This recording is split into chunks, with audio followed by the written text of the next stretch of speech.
This is Ronald Coleman, inviting you to radio's most dramatic half hour. Favorite Story.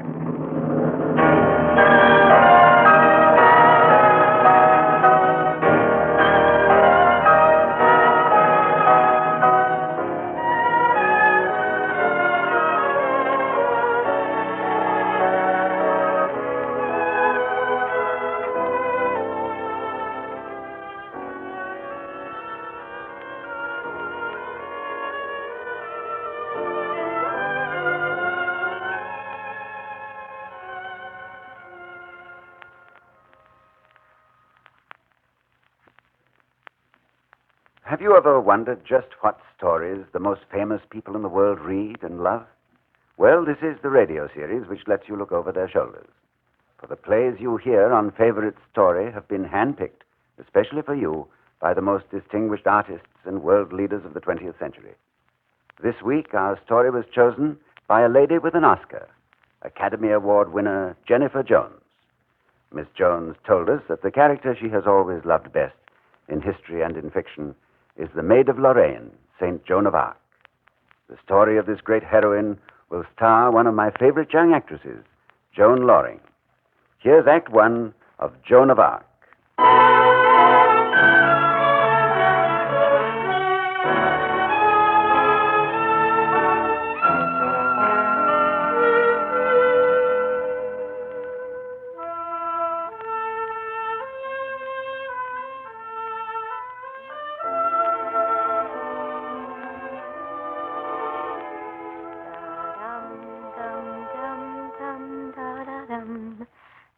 Joan. Yes, Uncle. Why do you sit here all day beside this old tree? Why don't you play with the other children? It is not meant that I should play, Uncle. Joan, my little Joan, are you well? What worries you? I cannot tell you, Uncle Juhan. Once I told my father, and he threatened to drown me if I ever spoke so again. I watch you from the house, and many times I have seen you sink to your knees and cross yourself.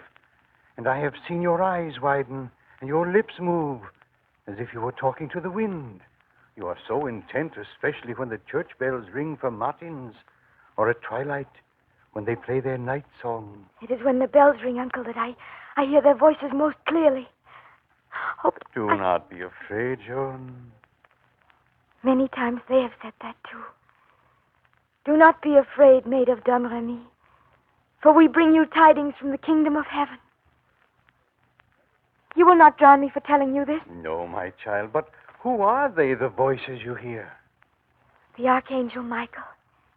He appears in a bright light, and his voice is clear and ringing, like a great bell in a cathedral. Then there is the blessed Saint Margaret and the beautiful Saint Catherine. Their voices are soft and gentle, like the wind. What do they say, child? Many things.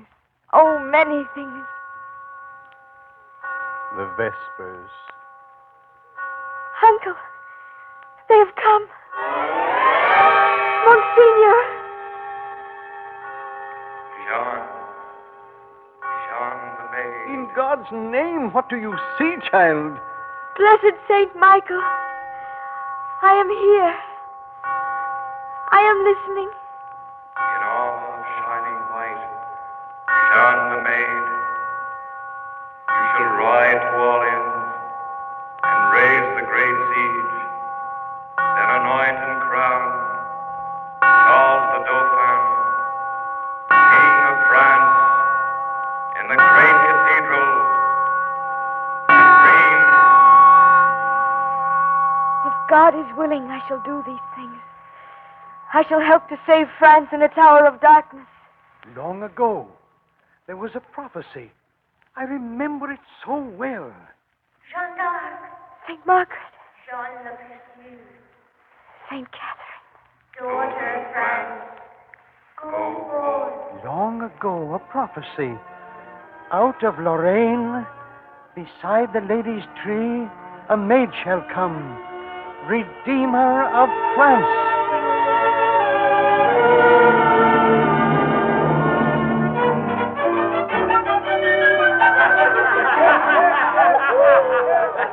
Where is he? Where is the Dauphin? I must see him. Lie here. Welcome to the poor man's court, to the grand ballroom of the king who is not a king, where nobody has the courage to fight the English or the decency to die. Welcome. She has come, and he must know. She? Another dancing girl? To please the bloodshot eyes of our heir apparent without a spine, eh? She, the maid. Where is he? Where is the Dauphin? There in the corner, sewing a patch on his last remaining pair of breeches. Excuse me. I must talk to him. Your Majesty. Your Majesty? Well, thank you. That's the very first time anybody's called me that in many weeks. Your Majesty. Yeah, wait. There, it's finished. You see? A royal patch. Your Majesty. She is here, the maid. I urge you to see her. She's waiting at the gates of Chinon. The milkmaid from Lorraine? Yes. She refuses to speak to my messengers. Because she has a message that must be delivered to you, and only to you. Well, perhaps she's a charlatan. But my advisors have told me to be wary of such charlatans. I have seen her face, sir. Never was there a face like that in this world. Purity shines from her eyes. I stake my honor and my manhood on this. She is no charlatan. Oh, you're in love with her. Yes. That's true in a way. One look at her, and I'm in love with many things. With France, with honor, with God. Come here, closely, where the others cannot overhear.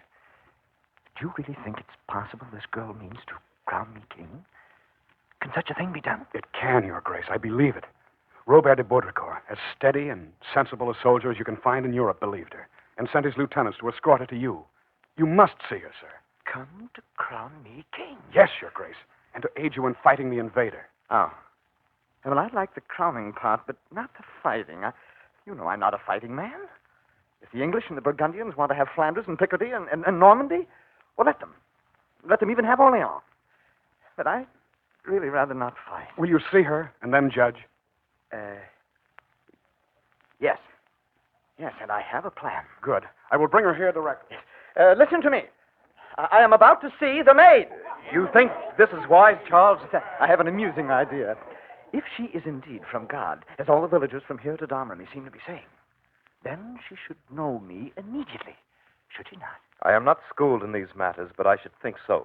Well, she has never seen me, never looked on my face, or heard my voice. So, you and I shall change places. Here, take my cloak and sit on the throne. A good jest. A pleasant way to kill an hour. And if she proves to be just a child with a wild imagination, then we have one less legend on the wind to trouble us. Lords and ladies of the court, Your Majesty, here is Jeanne the maid. Let her approach the throne.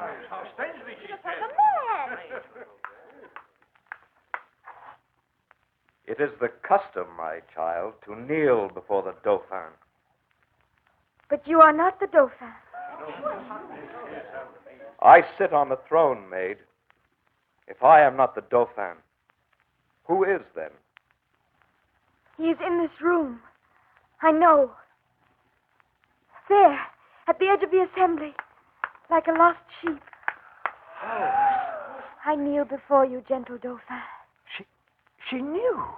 My name is Jeanne, and they call me the maid. And I have come to bring you tidings from the King of Heaven, that I am to anoint you with holy oil and crown you King of France in the cathedral at Rheims. You're an amazing girl. You could tell that I'm a king, and a true descendant of kings. A trick. Why should it be a trick, Your Grace, when it is clear to anyone's eyes that the wrong man is sitting on the throne? I beg you, gentle Dauphin, let me speak to you alone for just one moment. It shall be done. Clear the room. Clear the room. I grant this private audience to the Maid of Lorraine. Be careful, Charles. And now, Charles of France, descendant of Charlemagne, let me see you in your rightful place on the throne. Certainly. There. Does it please you better, maid, to see me as king on the throne? It pleases me to see you above those who have contrived to be above you. But you are not yet king, Charles. You are merely Dauphin. When you have knelt at the holy altar, and I have poured the holy oil on your head, then all the people of France will arise and call you king. King Charles VII of France. Oh, good, good. You speak well, maid. One boon only. One thing which must be done first. Ah. And that is? Give me a troop of fighting men of France for me to lead against the Englishmen. They are on French soil against God's will. Give me the men and armor to break the siege of Orleans. Then in triumph we can crown you king. How can you do this, girl, when the great generals of my armies cannot? My voices tell me so. Well, I do not like to fight. Do your voices not come from the peaceful saints? I, too, wish only peace. I wish to be left alone. It is wrong to fight as the English fight when they take our land. But if we do not fight for our own land, our own earth, we are cowards and do not deserve to be called men. Make a sign. Say a yes, and the people of your country will be united again. The kingdom of heaven fights with you. I shall make your sign, Maid of Lorraine. Come back, all of you. Gather the court together. I have a proclamation to declare. Silence! Silence! Silence. This child has been sent to me, perhaps by God, perhaps by the long, silent will of the people. By God, gentle Dauphin. Know it in your heart. I believe it. Listen to me, all of you.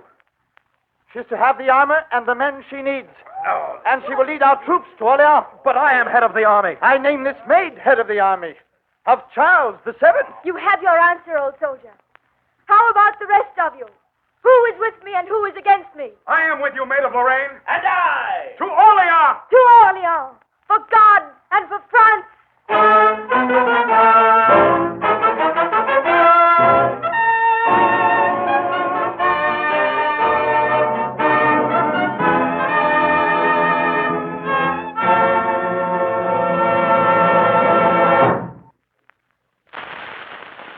We continue with Act Two of Jennifer Jones' favorite story, Joan of Arc.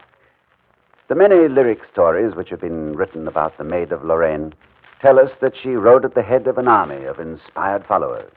Clothed in armor as silver as the sunshine, she carried a snow-white banner on which was stamped a golden fleur-de-lis. Head erect, she rode against the enemies of her country. In armor shining white, Jeanne the maid, you shall ride to Orleans and raise the great siege there.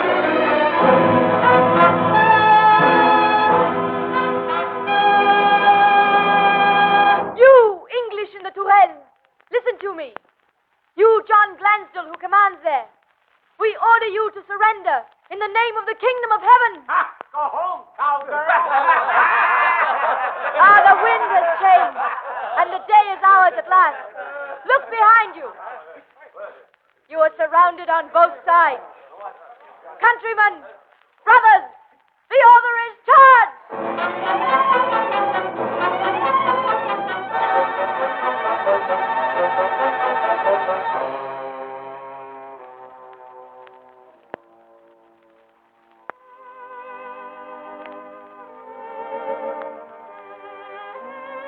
I place the crown of Charlemagne upon your head, noble king. And now is accomplished the pleasure of God.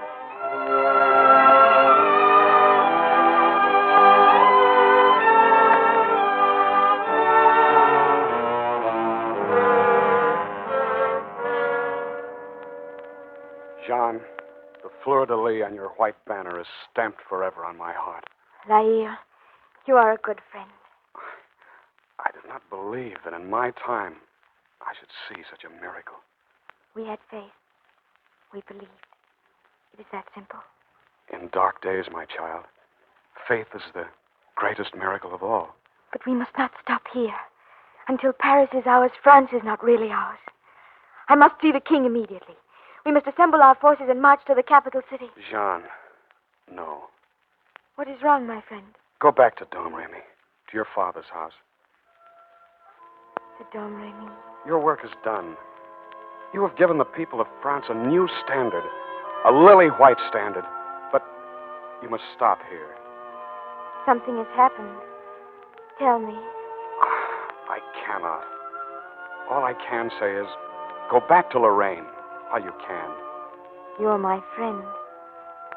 Tell me. Very well. The man you made king of France The man you crowned here with your own hands, Charles VII, ruler of the French people, has behind your back effected a treaty with the traitor Duke of Burgundy, pawn of the English. We do not march on Paris.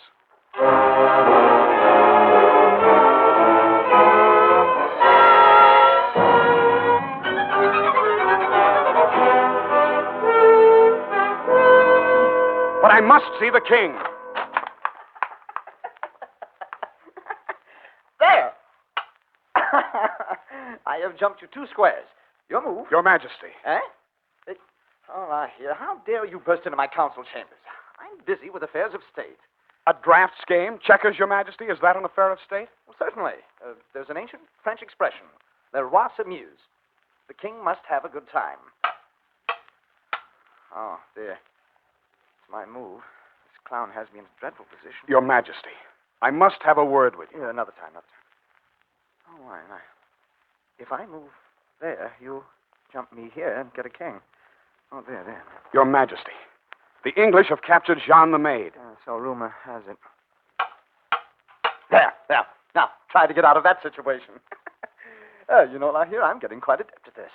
I may even take up chess. Oh, no, I don't think so. Chess has all those knights and castles and bishops. It's much too much like war. Your move. Your Majesty. Not now. The Maid of Orleans, who crowned you king, is sitting chained to a filthy cell in Rouen. And the Inquisition will not try her as a prisoner of war, but as a witch. You must do something. You must ransom her. Well, I have no money. For the love of heaven, you sit here today because of one person only, Jean La Pucelle. If she's in difficulty, let her voices tell her what to do. After all, I never asked her to fight toward Compiègne. It was her idea. And her voices. As I see it, Lahire, it's all like a game of checkers. When you make a move and lose the game, who's to blame but yourself? Eh?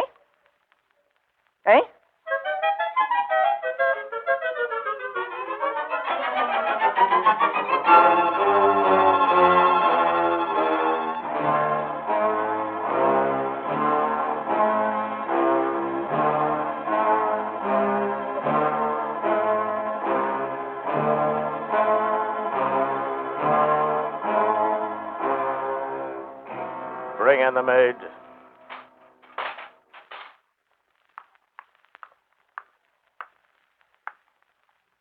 What do you want of me now? We will ask the questions. They've asked so many questions. I have no answers left. Silence. I will speak. Long enough to say you have no right to chain me like a dog in that dark and gloomy cell. The soldiers do not let me alone, not for a moment. They swear and curse at me.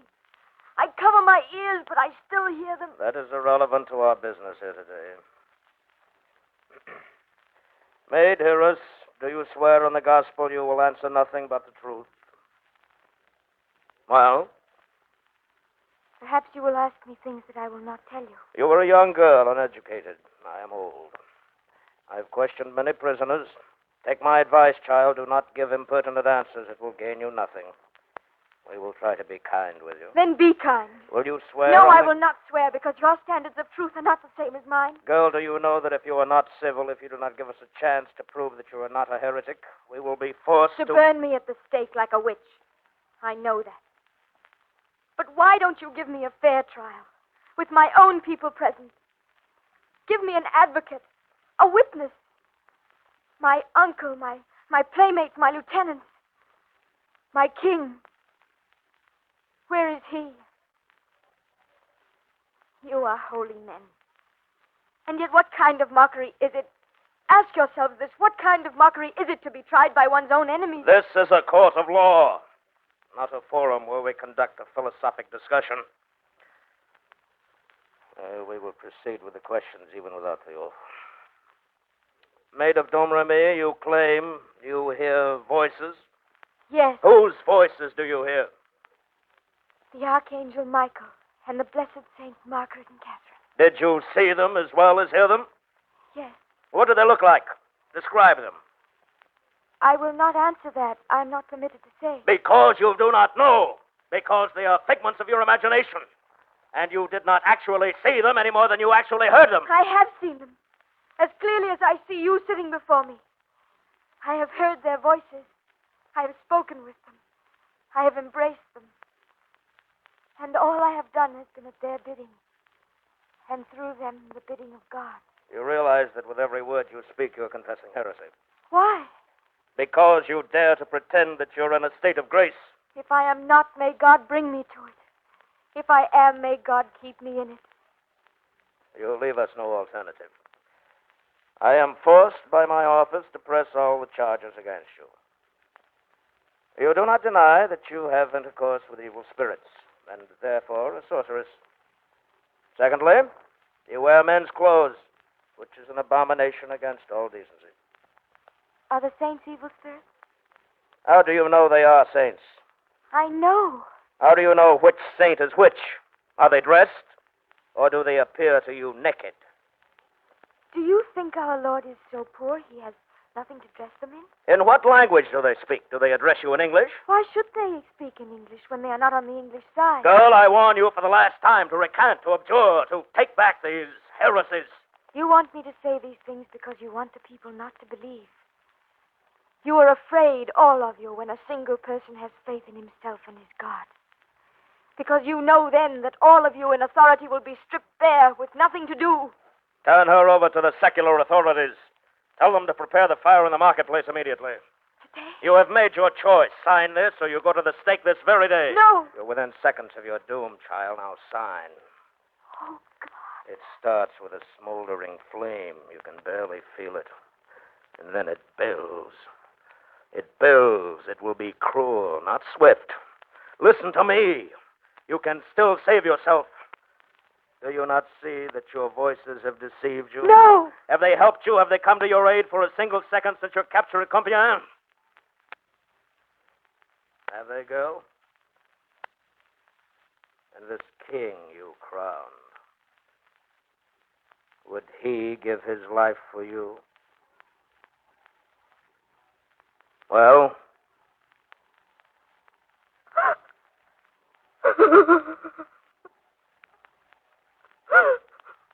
You are right. I have been deceived. It is necessary to live. I cannot face the fire. I am not brave enough. I cannot face the fire. You are sensible. You have saved yourself. What do you want me to do? Sign this. What does it say? I will read it to you. I, Joan the Maid, a miserable sinner, do confess that I have pretended to have revelations from God and the blessed saints, and that these were really temptations by demons. I confess to the sins of heresy and blasphemy, and renounce and abjure all I've said and done. Declare it all false and untrue. In witness thereto, I sign this recantation. Do you understand this, Jean? Is it true? Must be true, otherwise the stake would not be standing in the marketplace. Take the pen. There. You have saved yourself, child. This court rules, however, that though you will not burn at the stake for all the harm you have done to the simple people of France, you are sentenced to spend the remainder of your earthly days in prison. I am not to be set free. Set free, girl? After all your wickedness? But I thought that you said Monsignor. Why do you sink to your knees? This is the verdict of the court. It will do you no good to appeal to us in this way. Blessed Saint Michael, I am here. I am listening. Who are you speaking to? This court orders you to rise to your feet. Yes. Yes. You said my voices were false and that they deceived me. But it was you who deceived me. Give me that paper. Give me your lies, and may all the world know and remember what I did with them. John! John! Now, take me to your stake and burn me. And if you think for a moment that when my body is gone, I will be dead, you are wrong, Inquisitor. I will live. I will live. I will live.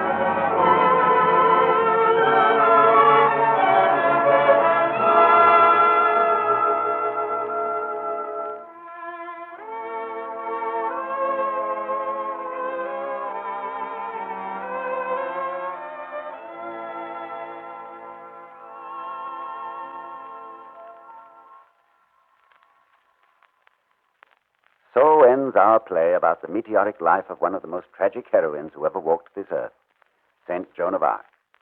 Our thanks and appreciation to Joan Loring, who played the title role with extraordinary skill, and to all the members of the cast and orchestra. And we're grateful to Miss Jennifer Jones, who chose St. Joan of Arc as her favorite story. We're going to bring you Fred Allen's favorite story next week. You'd expect Fred to pick a comedy for you. But as a matter of fact, he chose a story that is the exact opposite of comedy. It's a masterpiece of sheer terror, Frankenstein. We've arranged an exciting production of Mary Shelley's original novel, The Hair-Raising Adventures of the Man Who Made a Monster. We hope you'll be listening.